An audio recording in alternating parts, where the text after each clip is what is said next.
Hello everyone. This week we're going to be doing another Harry Potter video. If that's not your thing, make it your thing. It's a beautiful thing. Go do the thing. Please, do the thing. So there are some areas of study in the wizarding world of Harry Potter that to me don't really read as magic. Specifically, I'm thinking of classes like Care of Magical Creatures and Potions, not to mention Astronomy. So are these magic? Because, okay, let me explain what I'm thinking here. Yes, the Care of Magical Creatures. The creatures themselves are magical and may require magical things to deal with them. But are you learning magic, or are you learning how to interact with this magic thing? And is there a difference between learning how to interact with the magical world and performing magic? Is that the same thing? So, for example, we have Hagrid, who is the gamekeeper at Hogwarts. He was kicked out of Hogwarts in his 4th year and doesn't really know much magic.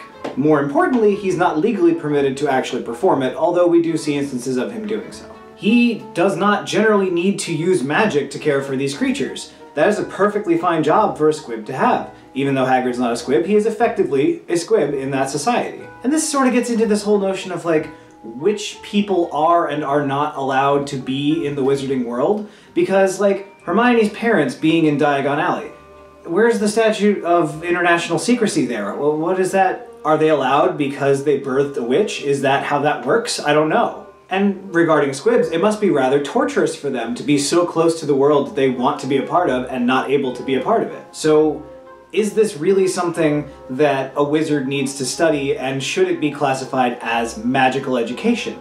I get it, it's relevant to the magical world exclusively, but it's not exclusively magic. Potions kind of has the same problem. You're not really using magic, you're using magical ingredients, often from magical creatures.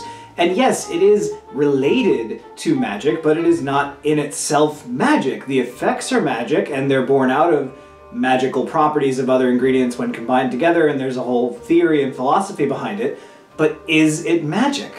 Because to my mind, if Filch walked into the library and picked up the book that Hermione did containing the instructions for the Polyjuice Potion from the restricted section, he would be able, potentially, to make that potion. Is that magic? Did he just perform magic? Is he no longer a squib? Is that how that works? So I don't know. Is the way that something is qualified to be a study of magic based on the fact that it only relates to the magical world because these are ingredients that they would only have access to with access to the wizarding world? Or do you have to perform magic in order for it to be a magical study? I don't know.